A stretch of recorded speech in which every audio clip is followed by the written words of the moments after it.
For Jund, you're rooting for Rakdos. Let's take a look at this head-to-head. Tell us a little bit about this matchup. Yeah, we can still be friends, even though we've been going for basically the opposite side of every matchup pretty much through the entire weekend. But yeah, I got Luis Salvato. It's so hard to root against the Argentinian right now. He has just been absolutely dominating it with this Rakdos Arcanist deck, but Gregor Kowalski also doing quite well with his take on Jund. All right, well, let's jump straight into this matchup. These players are ready. They are looking to get into the upper finals. This is the upper semifinals. Whoever loses here will come back tomorrow to face off against their opponents in the lower brackets. So just a reminder to everyone that there is even more magic after today. Aren't we lucky? Take a look at these opening hands here. We've got pretty good ramp, but not much else going for Kowalski. And on the other side, Salvato's got a pretty neat start with the Thoughtseize. Yep, absolutely. Looks like we're going to be taking a look at Kowalski's side of the things here. Going to be nice to be able to piece together what Salvato is going to do, you know, without having his information fully available to us. Sure, we'll get that back in just a second, friends, as we get things going here with Llanowar Elves down on the battlefield. There we go. Now we can see both players' hands. I was excited to try it in hard mode here to try to piece it together, but this is a lot better. We like easy mode. Easy mode is way better as we take a look here at what Thoughtseize is going to take from Kowalski. What would you go for? Yeah, so for Kowalski here, I think I want to get rid of Midnight Reaper. It's just such a powerful card. If any removal spell gets hit on any of your stuff, there's not a lot of removal though from Kowalski here. But I still think it's the more powerful card. I'm thinking we may see a claim on the Midnight Reaper, perhaps, if that comes down this turn, because nothing's going to be dying right now. Yeah, so that is fair. So maybe Salvato is a little bit like, okay, let's see if I can claim it, and then Village writes it, perhaps. Yep. Absolutely. And then we see Citadel right off the top. So that's going to be some hidden piece of information that Salvato doesn't know about. And that's quite the card to not know about here. It is at that. We've seen games end out of nowhere with Bola Citadel in games gone past, as we see Blood Artist now enter the battlefield. Still, again, no sack outlet just yet for Kowalski, but going to throw caution to the wind and start throwing creatures at Salvato's face. This young Pyromancer and the Midnight Reaper are going to trade off if Salvato goes through with this block. Oh, for sure. And one nice thing that I want to point out from Salvato here is we have that Croxa and then a bunch of claim fames here that don't look incredibly good. But if you think about it, if we can get another black source, you can Croxa plus claim it and then even use that other claim to claim Croxa one more time to just really empty out the hand here. Man, that is brutal. Yeah. And once it... Oh, go ahead. Sorry. I was just saying, not finding a land drop, just finding a Stitcher supplier off the top, so a little bit limited or restricted in what he can get done. Yeah, no kidding. And that is pretty brutal here. I love this play of Croxa because, like I said earlier, that Citadel is the one piece of unknown information right now, and it's the worst case scenario for Salvato is if Kowalski does have land number 6 plus Citadel. This at least makes Kowalski have to top deck. But if we get a black source off the top, Citadel is going to land with a good chunk of life. Well, it's a goose. The goose tries its hardest, but unfortunately not going to be the black source that Kowalski needs right now. But next turn, if things stay alive, we'll have Bolas Citadel down on the battlefield. Oh, for sure. No, not lie. We can claim Croxa out. So how much does Salvato want this unknown card out of Kowalski's hand? Yeah, it's brutal. You're like, oh, only one card, not the biggest deal. But what card could it really be that Kowalski wouldn't want to cast it? Because he knows about Croxa. He knows that claim fames are in the battlefield. So you pretty much want to play whatever it is. So if Salvato pieces this one together and gets that Citadel, that's going to be a huge hit for Kowalski. Yeah. He's going for Claim the Firstborn, though, on this Llanowar Elf. Okay. And I like it because the mana, yeah, you get to add a mana, you get to village rights here, and now if we find a black source, you also get to claim. And it took away a mana source from Kowalski. Oh, there we go. Nicely done. Great pickup there. Threw caution to the wind, was like, I'm going to find it. I believe in the heart of the cards, and here we're going to claim this Croxa, get this Bolas Citadel out of the hand. That's going to be huge. Look at that. Shakes the fist. He knows exactly how big that was. Well, you see a big fist pump here from Salvato. The game is so early, but the fist pump definitely is an indication of the fact that Kowalski has 3 creatures and 0 power on the battlefield right now. So nothing too threatening really going down for Kowalski right now. Hey, they're doing good job here, okay? Look at that life total. Salvato's down at 9 just from pings from this Blood Artist. He's going to get a little bit of help here now from a 3/3. And that also likes to ping when things get sacrificed. Yep, absolutely.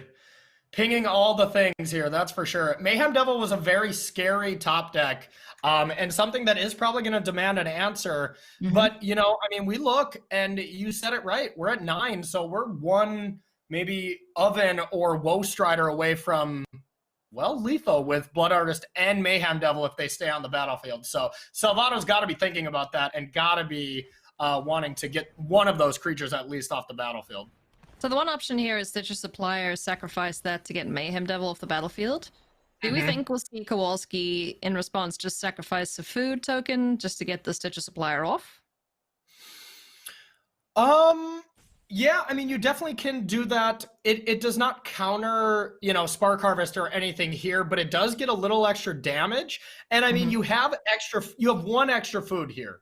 So I don't see why you wouldn't want to use it there, because if you don't draw anything, if you're Kowalski and you just top deck another land, then your turn is just going to be spent making food. So yeah. I think that seems like a play we'll see if the Spark Harvest does happen here. But we have to remember with this Spark Harvest, something's being sacrificed and a creature's going to the yard. Blood Artist doesn't care about just your creatures. It's also your opponent. So this is another 2 damage to the face, and all of a sudden down to 7. Yeah, the 3/3 that's itching to get swing next turn, you bet. Oh, for sure. So this is not destroyed here, yeah. No, yeah. This game is looking very much in Kowalski's favor right now. Of course, we do have a Spark Harvest going to be targeting our Mayhem Devil, so let's get some sacrifices done. Let's deal some damage here and just try and get him as low as possible. Try and find something else off the top of the library to get things won and done in this first game. Oh, for sure. And Salvato is definitely looking for a second red source off the top here to be able to escape this Kroxa and actually present a heavy clock. Because right now, you know, 7 life is not a ton. So any great top deck from Kowalski is going to spell trouble for Salvato, and Salvato knows that. So he needs to start presenting a clock. And that is kind of the problem with these Rakdos Arcanist lists, is they really don't, you know, create a huge clock. They create infinite value, and they will get you with inevitability, kind of like Salvato alluded to the type of decks he likes to play. But right now, the clock is not particularly there. Oh my! Hello. Hang on. What do we have in the bin? Do we have anything that can sacrifice this? No, Kowalski only plays Claim. So that is going to be the only thing to bring back. But leaving that in the holster for, let's say, when a Kroxa gets brought back, you could do something like Claim the Arcanist, attack, claim the Kroxa, or, you know, even better, Kroxa.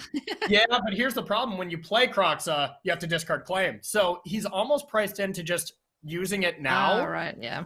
Or thinking, hey, if Salvato does not have another red, then I can hold on to it, but then you're not going to hit Kroxa. So it's a really weird pendulum swing here. Yeah, it's a little bit unfortunate. It's such a nice card to find at the top of the library, but with no sack outlet, you're just going to have to give this right back. And unfortunately, just the 1 point of damage going towards Luis Salvato, who's now on 2. Yeah, but here's the thing. Salvato does not gain life really effective. There is that turn, or the sequence where you can go Luris, Fame it, gain 5, and that is just insanely powerful. But that creates, that's over the course of a couple turns here. So we might even see your supplier put Luris into your hand and really hope to draw a 5th land and do that exact play to give yourself some breathing room. But, you know, if we got a Woe Strider on the top for Kowalski, that's it for game number 1. I mean, it's such a tricky situation here as well, because we can attack with this Arcanist and like recast Spark Harvest, but, you know, that's a creature dead, and then killing this Blood Artist, which is killing you, he's just going to end up dead, right? Yep. Spark Harvest is not on the table right now because of the fact that you have to sacrifice a creature to bring it back. So I can imagine we would not see that play. And yeah, sacrificing any of your things, like even with like Village Rites, thought seizing your opponent. Salvato is very limited when you're at 2 life. Yeah, this deck certainly likes using your life total as a resource, so it's gonna have to play it carefully. Looks like we're going for Lurrus into Fame, which will just help gain some life there for Salvato. As I don't imagine we'll see an attack here. It's too risky. Yeah. Yeah, that cat's about to be more famous than your cats here pretty soon if that fame resolves. Oh, goodness me. That might have been a stretch there. That was a little bit, but it's fine. We'll forgive you there. Yes, Priest of thank you. Forgotten Gods up the top of the library here for Kowalski. Now, oh man, if we'd had that claim still, this would have been pretty neat. Mm-hmm. But if we do have a claim in the graveyard, this can still be pretty neat. But yeah, it looks like we're just going for the famous Lurrus here. But at this point, I'm honestly curious if this is even enough. Because sure, we're gaining 5 life, but now with Priest activation, where you essentially 3 creatures go to the graveyard because you sacrifice 2 of them, and then your opponent sacrifices 1, then you get 2 damage or 2 loss of life from the Priest itself. That just neutralizes the Lurrus attack straight away. Yeah. I mean, this is the best thing that Salvato can do right now, is just attack with Lurrus, see if anything gets in the way. There'll be a death trigger. We go up to 7, but 7 can get taken down so quickly with this Priest and these 2 geese. Yep, and sacrificed. here's another thing, like the Arcanist, now that we're going to be gaining 5 life, like sure, maybe we can start Spark Harvesting. Oh, I like this. Yeah, I love this too. Oh, this is great. I love this. So we're going to take the Blood Artist here? Or we're going to take Priest of Forgotten Gods and force a sack? What do you think? Definitely Priest. Definitely Priest here. I guess maybe not definitely. I think it has to be. Just for the pure sense that there is no sack outlet from Salvato. He can't take Blood Artist and then, sack into Village Rites or something. So you want to get value off of it. And Salvato does have a couple of creatures that he doesn't necessarily care about, the Supplier and the extra Arcanist.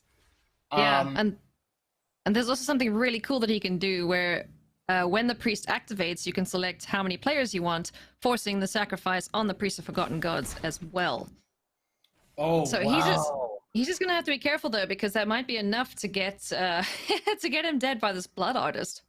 I can't say I've ever targeted 2 players with Priest, but you're 100% right.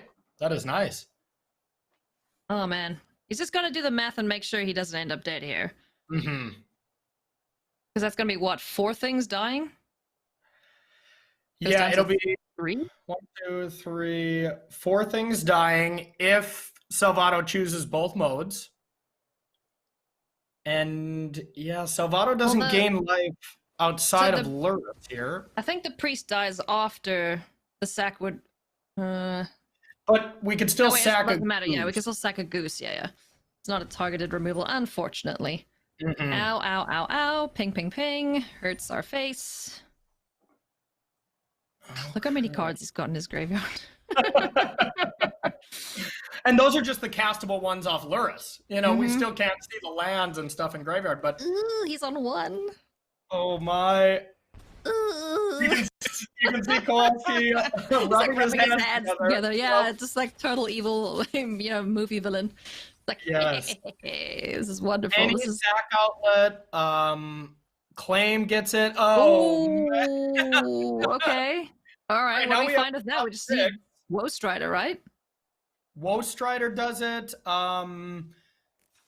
Anything that can block Lurrus is probably good. I think Woe Strider is the for sure auto win card. That's definitely what we're looking for. What do we have? Oh, we don't play Cauldron familiar with this Jund Citadel list. It's gonna have to be Woe Strider, I think. Woe Strider for the immediate win. Yes, absolutely. All right, let's see. Does he whiff? Yeah. This is going to be intense. I feel for him here. This is so tense. Please don't whiff. Please don't whiff. Please don't whiff. Oh, no. That's kind of a whiff. But that is kind of a whiff. It's, I mean, it's something. Yeah, you saw a fist pump from Salvato there. Now, I mean, step one is attack with Lura, so you can give yourself a Yeah. little buffer here. And then all of a sudden, you have all these options here. And throughout the tournament so far, if we have been seeing some kind of unlucky scenarios here, Kowalski has usually been on the good side of it. I think this is the first time where, we have seen him get unlucky here. Not the best time to get unlucky, I will admit. Not the best time at all. So now, what's going through Salvato's mind? What does his sequence of play look like? I mean, he has, look at all those options, just a ton. Yeah. Lurrus here really opens the door. I think step one for me would be trying to get Karoxa, but going for the Fame Arcanist plan. Oh, this is great. So if we have another claim in the graveyard, you can claim Blood Artist. Village Rites. Oh, yeah, this is excellent. Nice. This is excellent. Nice. Now Salvato is going to be pulling so far ahead. I think outside of like a crazy scenario where we top deck Collected Company into Woe Strider and Mayhem Devil, I think that is like the best sequence here. Yeah. It's going to be really tough for Kowalski to win at this point. It seemed near impossible for Salvato to win a couple turns ago. Yeah, I mean, Salvato has just taken control of the reins here in this matchup. Even at 1 life, Kowalski now has to find something that gets him dead super quick, because now with the life gain, with the Stitch of Supply, with the Sacrifice Outlets, with so many cards available to him, with Lurrus down on the battlefield, it's going to be super tricky here now for Kowalski to get out of this. Oh, for sure. Oh! Wait, hang on. Wait a minute, that's game. You just take Lurrus, attack for 5. Yeah, take Lurrus and attack for 5. Oh my god. He got it. What a game. Oh man, that's rough. Salvato, rough beat there. Exactly the card he needed to find just to steal away that lifelinker. Man. I mean, we say that as like a rough draw, but why was that Stitcher supplier getting in there? There was, there's really no reason. Just leave that back for a blocker. You're gonna win the game with the inevitability you have from Lurrus and Karoxa. Yeah. Getting that extra point, that one attacker in there was not needed. So maybe a little bit of a misstep there in a game that was getting close to being locked up. Yep. For Salvato. So, got a feel for him. Chat paying their respects to the first game there. Luis Salvato, unfortunate little misstep, not leaving himself a defender. But you know what? It's not over. You got to brush it off, pick yourself up, and let's get going to game number 2 here in this upper semifinals between Luis Salvato and Grzegorz Kowalski. Oh, man, that was rough. That was one heck of a first game, that's for sure. Really swingy, and that has just been what this historic format has been about. Just really, really intense games that every turn matters so much, and just these little micro decisions really hold a lot of weight. And that is the thing I think I love the most about historic. Yeah. Man, you really feel for Luis. You can just see the disappointment in his face, but yep. Just got to brush it off, man. Just pick yourself up. It's all right. 2 more games to go. All I picture is Luis Salvato's winning interview after beating Seth, and he's like, yeah, that first game, don't really recommend what I did there. This may just be that about to happen for round 2 if he were to clinch these next 2 games. All right, here we go. Game number 2, upper semifinals. Take a look at the opening hands. We've got Goose, Elf, Mayhem Devil. Unfortunately, no red mana just yet.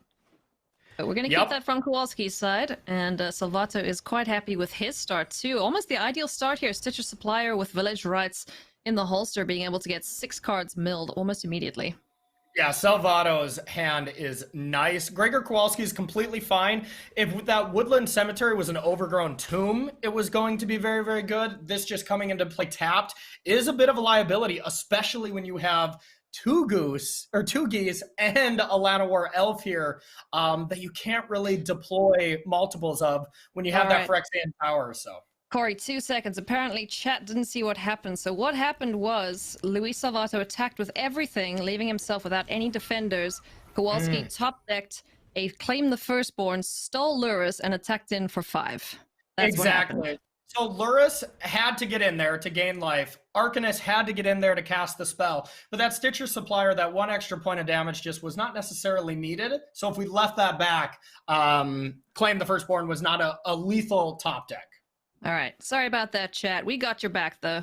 You let us know if we need to know anything, see? We're a team with chat, that's for sure. Oh, yeah. Heart you, chat. Okay. Let's keep going here, friends. Thoughtseize taking a look at the opening, or at the hand of Salvato. Oh, excuse me, of Kowalski. And just seeing what the best option is here. There's a collected company that we could possibly get out pretty soon. Seems to like the look of that. Get that in the bin. Oh, and there's my favorite play from this deck, the old Arcanist Payment. Oh.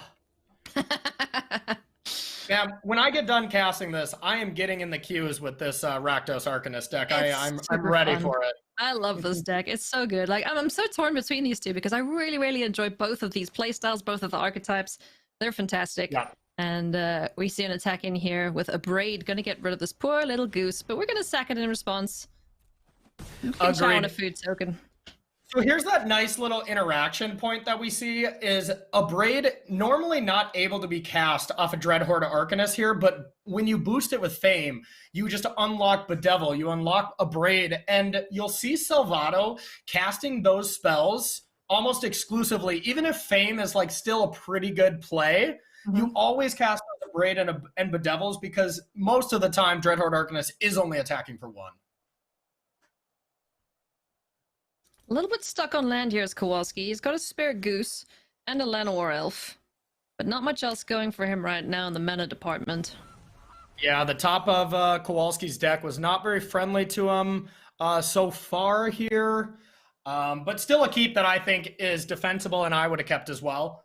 Just a little unfortunate when you don't draw that very needed third land.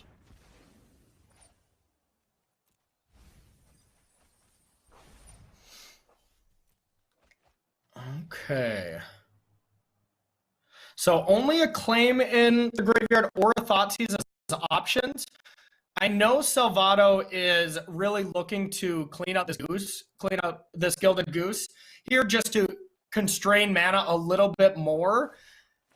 I guess you can claim the Goose and then sack it with Spark Harvest. That doesn't accomplish too much. Yeah, I like the Thoughtseize here. Yeah, let's Thoughtseize. Let's keep taking away these resources here from Kowalski, who's already struggling on mana. So maybe this is the reprieve that's into this matchup. Just clear his head from that first game and try and pick up the victory here. Oh, for sure. Salvato, for that last match, wanted to really just try to win 2-0, so put himself in hard mode for the first game. Doing the same for this match as well. Gotta respect that. So just one of these pesky Mayhem Devils taken out of hand here for Kowalski. This card has been claimed by the desk team and by several of the other commentators backstage, in inverted commas, that Mayhem Devil is the card of the tournament. Sorry, Muxus. You're not pulling your weight this time, but Mayhem Devils just turn games around so much, so it's no surprise to see that being taken. Honestly, that you bring up a great point. It is crazy to me that in this tournament where everybody was like, oh, you're not playing goblins? That seems wrong. To be in the top 4 of this and no Muxus in sight. We had one fall down to the lower bracket in the form of Ken Yukihiro, but maybe goblins was not the absolute busted deck that everyone thought it was going into this. They just pretend to be mighty as their numbers won't let you say otherwise, mostly, right? Yes, exactly. I'm not going to argue with that. There's a whole swarm of goblins over there. Anyway. All right, pretty nice draw there for Salvato, who's got the Croxa Titan of Death's Hunger, just able to chip away more cards from Kowalski's hand here. We didn't deploy anything. We got a collected company here that is castable. You have to lose a lot of resources here if you're Kowalski, but just look at that hand from Salvato here. It is just full of gas now. Oh, yeah. And I don't see exactly how many cards we have in graveyard, but the option is there. Oh, I guess we do only have 5 mana. We can't exactly Croxa and escape it, but you got to be thinking of these Croxas into play.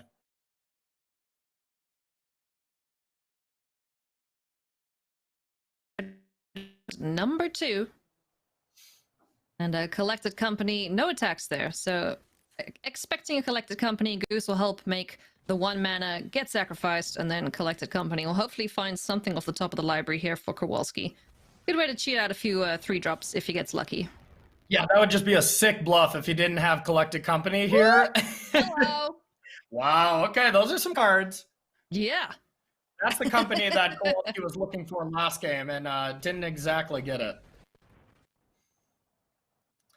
Nice. 3 Mayhem Devils we're gonna have at some point. But Bedevil will take care of one of them. Bedevil got the devil, and the devil didn't pay his due, apparently. I thought you were going to say went down to Georgia, or... The devil went down to Georgia.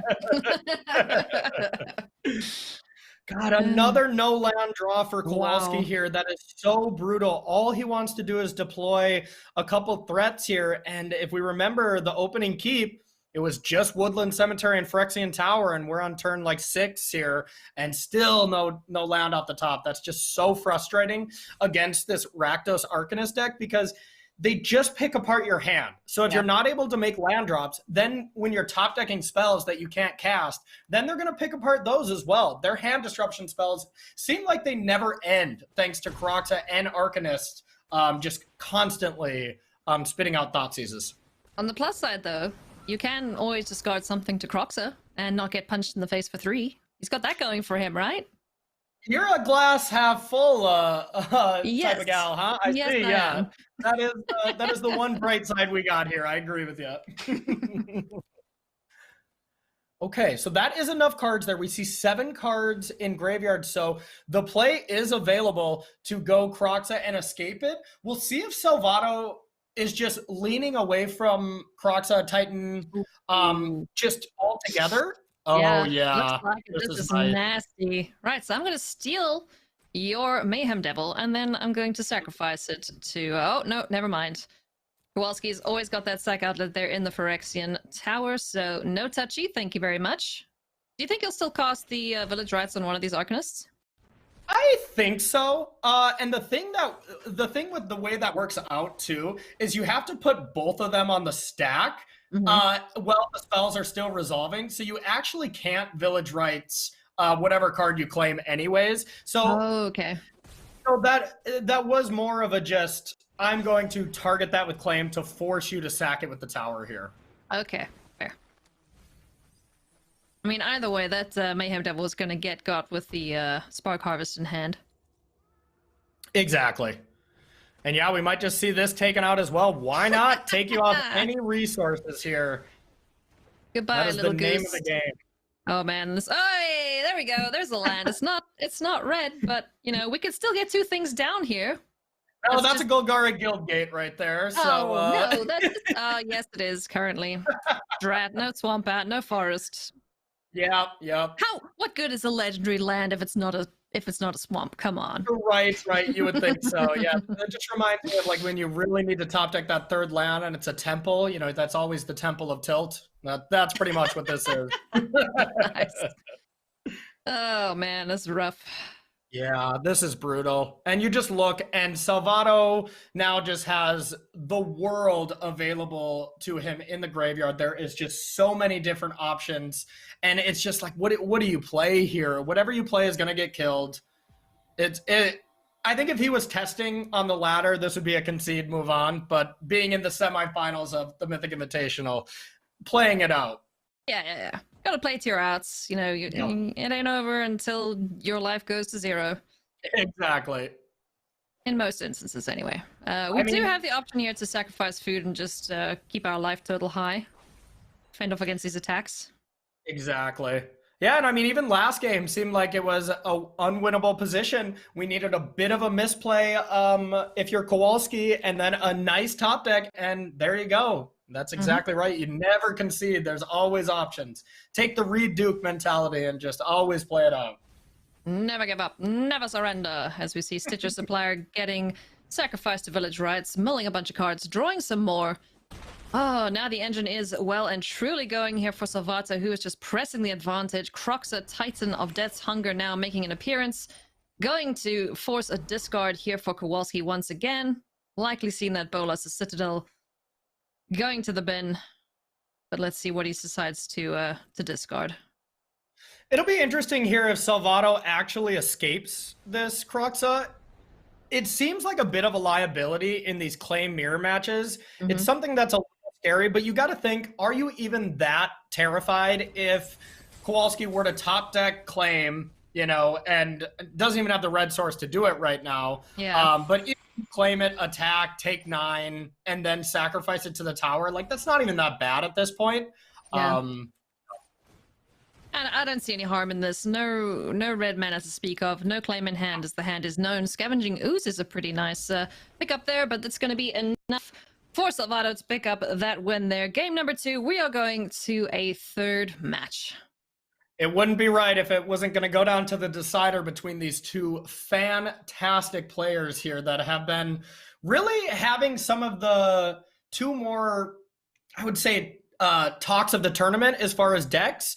You know, Junk Sacrifice isn't something that's crazy new, but this Citadel edition with trying to ramp it out is pretty new. Yeah. And then Salvato, one of the very few people to be doing well with Rakdos Arcanist here, really gives some props to both of these two for their deck choices. Sure.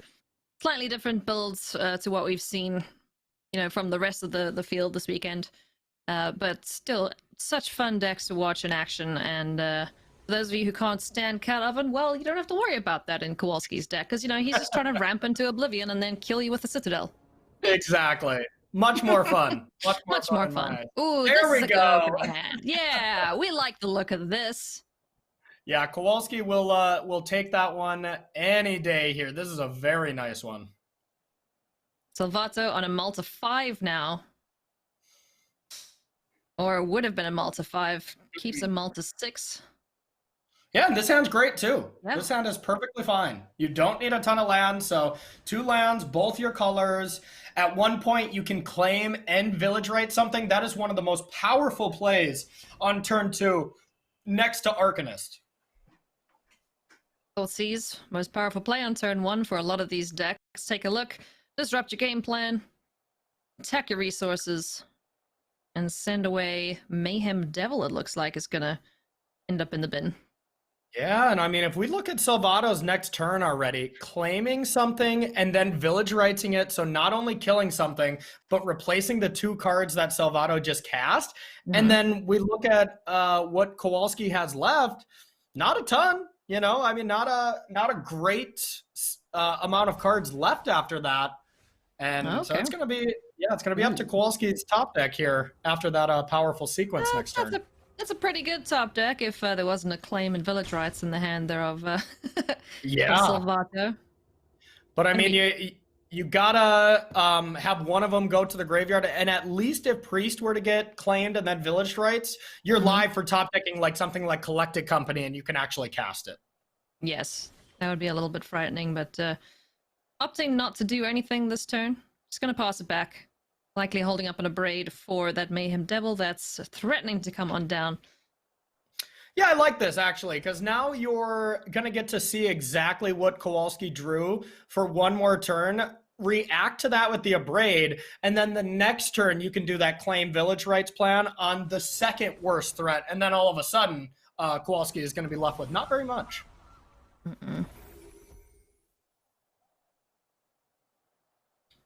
Goose makes a food.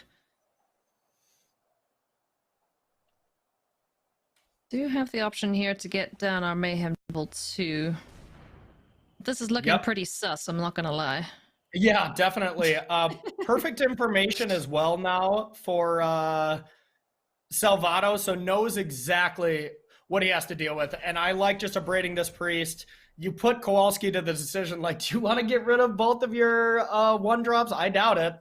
So this, and then the claim on the Mayhem Devil. Oh, this is insane. The claim on the Mayhem Devil with the village right sacrificing kills Llanowar Elf as well with the ping. Oh man, yeah, that's a lot more value there than stealing the priest or anything like that. As we see, Mayhem Devil claimed in for 3, gonna get village right, kill the Llanowar Elf.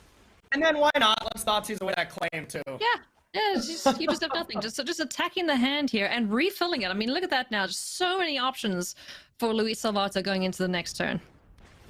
Unreal. And yeah, I mean, at this point, why take the claim now? Mhm. You know, because if you draw Croxa later, you can kind of save that Thoughtseize for a little bit later. Now, Salvato puts himself in a position where maybe he can play Stitcher Supplier, maybe get lucky, flip over Croxa, draw a fourth land, put it into play, and then make him discard that claim that way, and then say, hey, deal with it. Stitcher Supplier number 2 going to enter the battlefield here for Salvato. Let's see what we mill. Is there a Croxa to be had? There is. Oh, 2. Just for good measure, we'll get to. Can't cost it just yet, so Lura's going to come to hand from the companion zone. And Kowalski can't do much at this point. He's just going to have to keep making food and keep chowing on it because, yeah, he's a little light on resources. I just want to stress again, the power level of Stitcher Supplier is so really not that obvious to see, but just look what it's done this turn. Essentially, it's put 3 cards into your hand. Fame, Croxa, Croxa as options. It's created a bunch of cards that we can't even see right now that are Dreadhorde Arcanist targets that will come into play later on if we do draw that powerful 2-drop.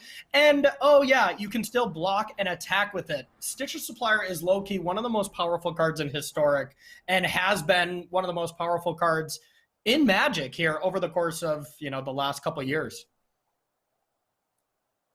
Yeah, when it was printed, I was like, wait a minute, this card's in the wrong set for Standard, because there was like no sack out. It's like, oh, you were 1 core set too early, my friend. You would have been great in the next one.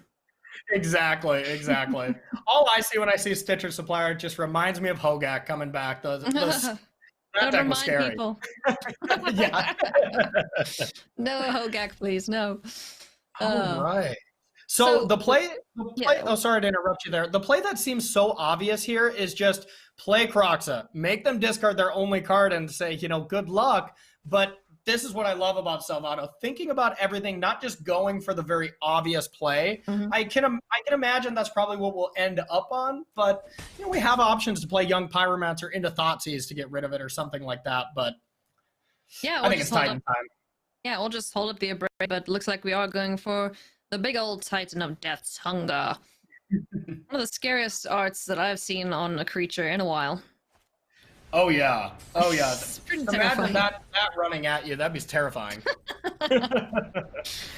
And now, Alias, check this out. With discarding this card and a way to clean up this Gilded Goose, plus Fame to give something haste, we're looking at lethal already. Next turn, you know, it's going to force Kowalski into sacrificing these food, which is not the position you really want to be in.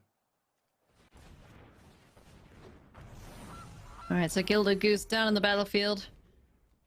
Still, not much. It's not super exciting stuff here from Kowalski as Luis Salvato just continues to push his advantage. Spoiled for choice. Corey, what do you do in this situation? I think in this situation, you just try to keep developing your battlefield. You know, there's not really too many, you know, ways for Kowalski to catch up here.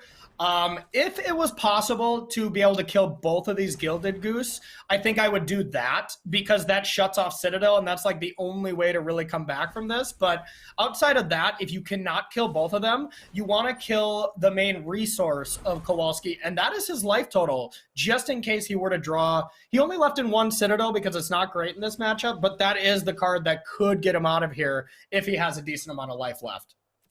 Well, he's going to be relying on these geese to get some life back here in the form of the food tokens, able to sacrifice it. Effectively can be at 18 if he wants to. So just going to be chowing on those food tokens, hoping to find something that keeps them in this. Finds Priest of Forgotten Gods. So as soon as we can find a second sack target, we can get that going. But Priest at this point is just not very good at all with Young Pyromancer down, being able to create extra tokens that, you know, just get sacrificed and you don't really make an impact on your opponent's board. Yeah, and man, with what Salvato said earlier about how he just loves playing games where he likes to play the last threat and he likes to win off inevitability, this deck is perfect. Look at the inevitability. He still has 5 cards. He still has all this stuff in his graveyard. It seems like the amount of gas in the tank with Rakdos Arcanist never ends. It never ends unless there is something exiling from the graveyards, which unfortunately Kowalski's not running in this list. So